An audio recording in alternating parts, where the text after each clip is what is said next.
शुरुआत में एक रेलवे स्टेशन दिखाई देता है जहां ट्रेन के ऊपर और स्टेशन के बाहर पड़े कचरे पर बहुत सारे अजीब तरह के चूहे दौड़ रहे हैं। उस स्टेशन से एक ट्रेन रवाना होने वाली होती है। उस ट्रेन में चढ़ने के लिए टिंग, उसका पिता सू और उसका छोटा भाई ए, ये तीनों इंतजार कर रहे हैं। वहीं उसी प्लेटफॉर्म पर कुछ सोल्जर्स बम लेकर इंतजार कर रहे हैं। तभी उल्टे दिशा से एक ट्रेन आती है। ये देखकर रेलवे स्टाफ को कुछ समझ नहीं आता। बिना किसी इन्फॉर्मेशन के इस समय ट्रेन यहाँ कैसे आई, और वो उस ट्रेन को रोकने की कोशिश करते हैं। ये सब देखकर सू, टिंग और उसका छोटा भाई ट्रेन में चढ़कर अपनी सीट पर बैठ जाते हैं। तब सू ट्रेन की खिड़की से उस दूसरी ट्रेन को देखता है। रेलवे ऑफिसर उस ट्रेन का एक कंपार्टमेंट खोलता है। तभी अचानक उसके अंदर से कुछ मृत शरीरों के हाथ बाहर निकलते हैं। ये देखकर सू डर जाता है। सही से न देखकर वो दूसरी खिड़की से देखता है कि ऑफिसर्स उस ट्रेन का दूसरा कंपार्टमेंट बहुत मुश्किल से खोल रहे हैं। जैसे ही वो खोलते हैं, अंदर से लाखों चूहों का झुंड बहुत सारे शरीरों के साथ बाहर गिरता है, जैसे कोई झरना। ये देखकर सूदम चौंक जाता है। इसके बाद दिखाया जाता है कि ट्रेन में एक गुंडा तरह का आदमी सू से झगड़ने लगता है,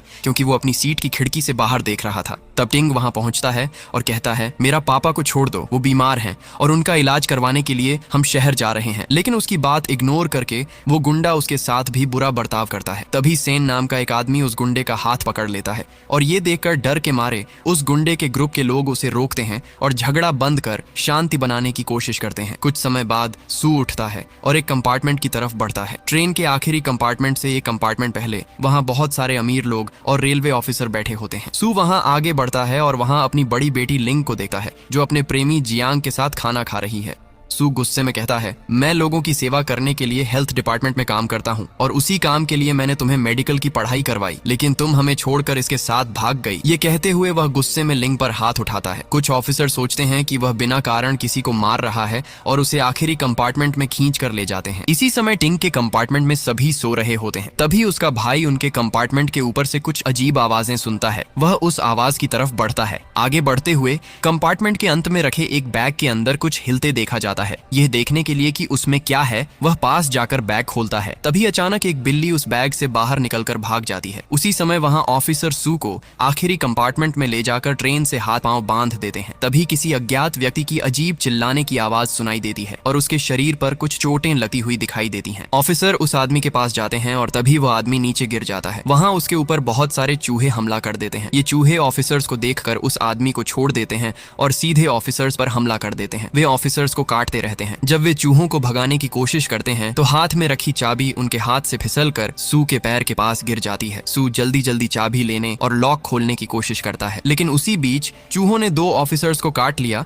और उनकी हालत बिगाड़ दी। इस बीच बार बार बादल सूरज को ढकते हैं, जिससे वहां अंधेरा छा जाता है। ये देखकर ट्रेन के लोग अपनी जर्नी का मजा लेने लगते हैं। तभी अमीर लोगों के कंपार्टमेंट से भी कुछ अजीब आवाजें आने लगती हैं। ये सुनकर वहां की एक महिला अपने हस्बैंड से कहती है, शायद ये चूहों की आवाज है और मुझे बहुत डर लग रहा है, इन्हें भगाने का कुछ करो। फिर वह आदमी एक छड़ी लेकर उस आवाज की तरफ जाता है। जैसे ही वह लाइट के अंदर आवाज सुनता है, वह छड़ी से लाइट पर वार करता है। तभी अचानक वहां एक गड्ढा खुल जाता है और उसके अंदर से लाखों चूहों का झुंड झरने की तरह उस आदमी पर गिरता है। ये देखकर बाकी लोग डर के मारे अपने कंपार्टमेंट से बाहर निकलने लगते हैं। जियांग लिंग का हाथ पकड़कर उसे बाहर खींचता है, लेकिन लिंग कहती है, मेरा पापा आखिरी कंपार्टमेंट में है, मुझे उसे बचाना होगा। लेकिन जियांग उसे रोकता है और खींचकर बाहर ले जाता है। सभी लोग एक एक कंपार्टमेंट पार करते हुए आगे बढ़ते हैं। कुछ कंपार्टमेंट में लोग सो रहे होते हैं। उन्हें देखकर ये लोग सोचते हैं कि ये लोग क्यों भाग रहे हैं। जब टिंग का कंपार्टमेंट क्रॉस होता है, टिंग लिंग को देखता है और पुकारता है, लेकिन जियांग उसे बोलने नहीं देता और खींचकर आगे ले जाता है। इसी बीच सू अपने हाथ से लॉक खोलकर बाहर आता है और अमीर लोगों के कंपार्टमेंट में बहुत सारे चूहों को हल्ला मचाते हुए देखता है। वह हैरान होकर किसी तरह सीट पर चढ़ जाता है और फिर उस कंपार्टमेंट का दरवाजा बाहर से बंद कर देता है। इसके बाद वह अपने कंपार्टमेंट में जाकर अपने बच्चों को देखता है। टिंग कहता है, मैंने लिंग को देखा, लेकिन उसने मुझसे कुछ कहे बिना जल्दी जल्दी कहीं भाग रही थी। तो सू कहता है, ये लोग कुछ चूहों के डर से भाग रहे हैं और हमारे पीछे बहुत सारे चूहे आ रहे हैं, चलो हम भी यहाँ से निकलते हैं। लेकिन वहाँ के लोग हंसते हैं और कहते हैं, चूहों के डर से कोई भागता है क्या। फिर भी सेना और टिंग के विचारों को मानकर कुछ लोग उनके साथ चल देते हैं। कुछ ही समय बाद अचानक उस कंपार्टमेंट में लाखों चूहे गिरते हैं और वहाँ के लोगों पर हमला कर उनकी हालत खराब कर देते हैं। जैसे ही सारे अमीर लोग भागते हुए सेकंड कंपार्टमेंट में पहुंचते हैं, जियांग का पापा उस बोगी का दरवाजा बंद कर देता है। तब लिंग रोने लगती है और कहती है, मेरे फैमिली के लोग अभी वहां फंसे हैं, प्लीज दरवाजा खोल दो। लेकिन वे लोग कहते हैं, अगर हम उन्हें बचाने जाएंगे तो हम खुद मर जाएंगे। फिर वे जियांग से कहते हैं कि उसे ट्रेन के 3rd कंपार्टमेंट से अलग कर दिया जाए। लिंग की रोने की आवाज सुनकर जियांग का बहुत बुरा लगता है, लेकिन अब कोई रास्ता नहीं बचता, इसलिए वह उस बोगी को अलग करने जाता है। इसी समय जब बोगी अलग करने की घोषणा होती है, कंपार्टमेंट की छत का ढक्कन खुलता है और वहां से वह ऊपर निकलकर ट्रेन के ऊपर चला जाता है। इसके बाद टिंग और उसका भाई भी ऊपर पहुंच जाते हैं। तब सू नोटिस देता है कि दोनों को हर कंपार्टमेंट का दरवाजा तोड़कर अंदर आने की कोशिश करनी है। वह जल्दी जल्दी ऊपर चढ़ने की कोशिश करता है और गहन कोशिश के बाद ऊपर पहुंच जाता है। वहां वह किसी और आदमी की मदद करता है ऊपर चढ़ने के लिए, लेकिन उनके चढ़ने से पहले ही बहुत सारे चूहे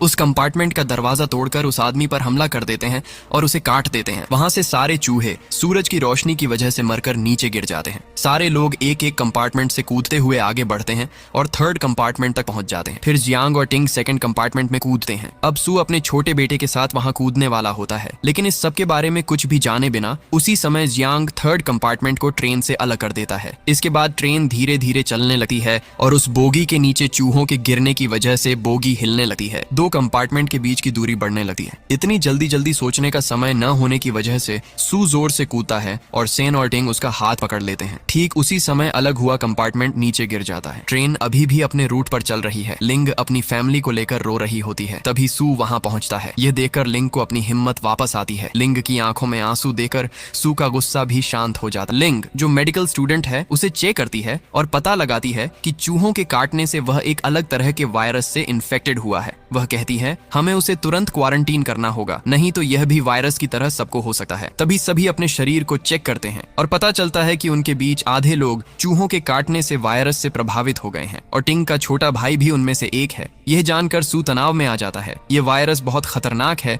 और इसे रोकने के लिए 1 घंटे के अंदर वैक्सीन लगाना जरूरी है। लिंग तुरंत उस दवाई का नाम बताती है। सू कहता है मैं हेल्थ डिपार्टमेंट में काम करने की वजह से जानता हूं कि वह दवाई कहां मिल सकती है और भाग्य से यह दवाई अगले स्टेशन के एक गांव के हॉस्पिटल में मौजूद है। यह सुनकर लिंग कहती है सभी संक्रमित लोग बेहोश हो रहे हैं, इसलिए हमें ट्रेन को उस गांव में रोककर हॉस्पिटल जाना होगा और दवाई लानी होगी। लेकिन ऑफिसर कहता है कि ट्रेन कहीं भी नहीं रुकेगी और सीधी चलती रहेगी। इसके ऊपर इन्फेक्टेड और अनइन्फेक्टेड लोगों के बीच बहस शुरू हो जाती है। लिंग कहती है अगर यह वैक्सीन नहीं दी गई तो सभी लोग संक्रमित हो जाएंगे। आखिरकार लोग मान जाते हैं और संक्रमित लोगों को अलग करके दूसरे कंपार्टमेंट में भेज दिया जाता है। जियांग लिंग को अनइन्फेक्टेड लोगों के कंपार्टमेंट में ले जा रहा था, लेकिन वह मेडिकल स्टूडेंट होने के नाते वहां के लोगों को अकेले नहीं छोड़ता और अपने आप को बचाने की सोचते हुए जियांग से घृणा करने लगता है। वह कहता है मैं यहीं रहूंगा। कुछ ही समय में ट्रेन गांव पहुंचती है। अब सवाल उठता है कि दवाई लेने कौन जाएगा। सुषण और उसके साथ 2 लोग दवाई लेने के लिए तैयार हो जाते हैं। वे कहते हैं हम जाकर वह दवाई लाएंगे और यह काम 2 घंटे के अंदर करना होगा। अगर हम 2 घंटे में वापस नहीं आए तो सभी यहाँ से चले जाएं। इसके बाद सभी बाहर निकल जाते हैं। अब टिंग अपने छोटे भाई को लिंग के साथ छोड़कर खुद भी उनके साथ जाना चाहता है, लेकिन सू उसे रोकता है। टिंग कहता है मैं आपके साथ जाऊंगा और फिर वह जिद करता है। आखिरकार वह किसी तरह सू को मनाकर अपने साथ ले जाता है। वे लोग उस सुनसान और खाली गांव की तरफ बढ़ते हैं जहां एक भी इंसान नहीं दिखाई देता और तेज धूप पड़ रही होती है। वहां एक कमरे में 3 लोग फांसी पर लटके हुए मरे हुए पाए जाते हैं। यह देखकर वे लोग दंग रह जाते हैं। आगे बढ़ते हुए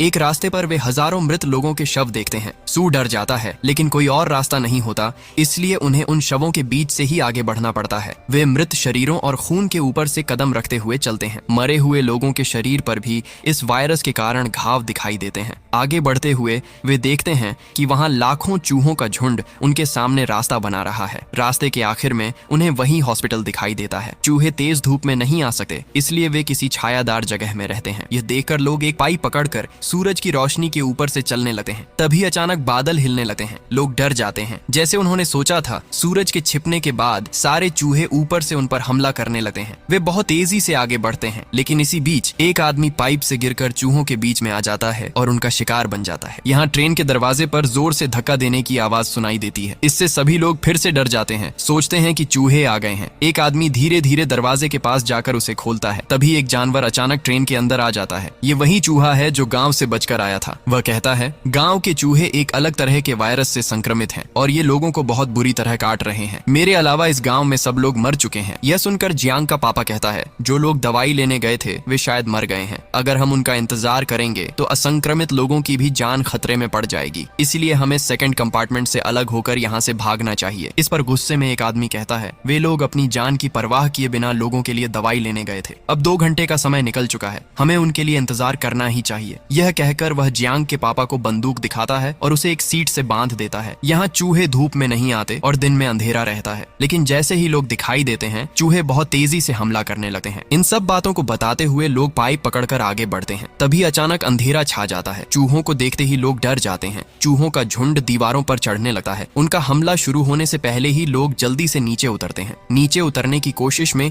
श्यान के पैर को गंभीर चोट लग जाती है। फिर किसी तरह वे हॉस्पिटल के अंदर पहुंचते हैं और दरवाजा बंद कर लेते हैं। श्यान हॉस्पिटल के बाहर एक बम फोड़ता है जिससे कई दूर तक मर जाते हैं। फिर वे अंदर जाते हैं और पाते हैं कि वहां पूरी तरह अंधेरा है। सभी गैस लाइट जलाकर आगे बढ़ते हैं। तभी अचानक एक आदमी आकर उन पर हमला करने लगता है। वे उसे बताते हैं, हम रेलवे स्टेशन से आए हैं। ट्रेन में कुछ लोग चूहों के काटने से वायरस से संक्रमित हो गए हैं और हम उनके लिए दवाई लेने आए हैं। यह सुनकर वह आदमी हैरान होकर पूछता है, इस वायरस के लिए दवाई बनाई गई है? वे कहते हैं, हाँ, दवाई तो है और हम उसे लेने यहाँ आए हैं। वह आदमी कहता है, मैं जानता हूँ कि यहाँ सारी दवाइयाँ कहाँ रखी हैं, क्योंकि मैं इस वेयरहाउस का मैनेजर हूँ। ये कहते हुए वह उन्हें दवाई रखने वाली जगह पर ले जाता है। जाने से पहले उसका संक्रमित पत्नी वाला आदमी अपने बेटे को बताता है, इसका इलाज करने के लिए दवाई है और मैं वही लेने आया हूँ। तब तक तुम दोनों इसी रोशनी में बैठो, क्योंकि चूहे रोशनी में नहीं आते। फिर वह उन्हें अंडरग्राउंड ले जाता है। वहां पड़े कई कंकाल देखकर टिंग डर जाता है। मैनेजर उन्हें बताता है कि कभी यह जेल थी, लेकिन चूहों की वजह से यहाँ की स्थिति ऐसी हो गई। इसके बाद वे कंकालों के ऊपर खड़े होकर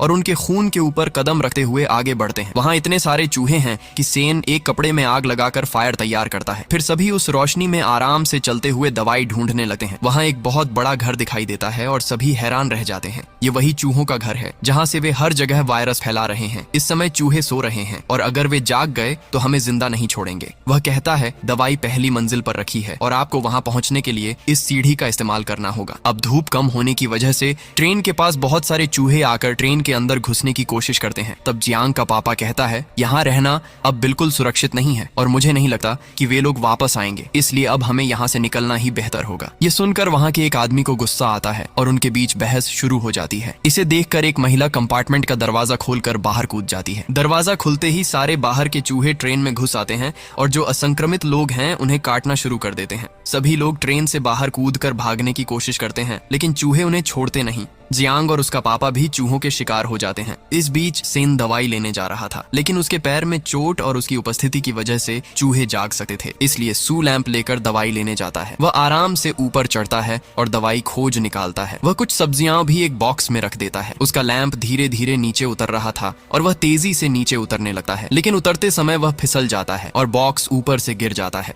बाकी लोग बॉक्स पकड़ लेते हैं। तभी अचानक सू नीचे गिरता है और सारे चूहे जाग जाते हैं और उन पर हमला करने के लिए दौड़ पड़ते हैं। सू जोर से दौड़ने लगता है, लेकिन वह मैनेजर अंदर से दरवाजा बंद कर देता है। वह कहता है, ये दवाई मेरी चाहिए क्योंकि मुझे अपनी पत्नी और बच्चे को बचाना है। बाहर से इसे खरीदने के पास मेरे पास न तो समय है और न ही पैसा। प्लीज मुझे माफ कर दो। फिर वह दवाई लेकर चला जाता है। अब उस घर से करोड़ों चूहे बाहर निकलते हैं। यह देखकर लोग हैरान और तनाव में आ जाते हैं। फिर किसी तरह दरवाजा तोड़कर वे सभी बाहर भागते हैं। बाहर आते ही वे देखते हैं कि दवाई लेकर गया मैनेजर अपने बच्चे को हाथ में लेकर किसी जगह पर स्थिर बैठा है। वहां जाकर समझ आता है कि उसने दवाई बाहर ले जाने के बजाय चूहों को उनके काम करने दिया। वह अपने मृत बच्चे को बाहर नहीं ले जाता और उसके हाथ से दवाई का बॉक्स लोग हड़प कर अस्पताल से बाहर भाग जाते हैं। लेकिन चूहे भी बाहर निकलकर उनका पीछा करने लगते हैं। वे बाहर आते हैं और एक वाहन देखते हैं। सभी उसमें चढ़ते हैं और टिंग उसे स्टार्ट करने लगता है, लेकिन वाहन स्टार्ट नहीं होता और चूहे पास आ रहे होते हैं। तब कई ट्रैकर ऊपर से उसे झटके में स्टार्ट कर देते हैं। जैसे ही चूहे उनके बहुत करीब आते हैं,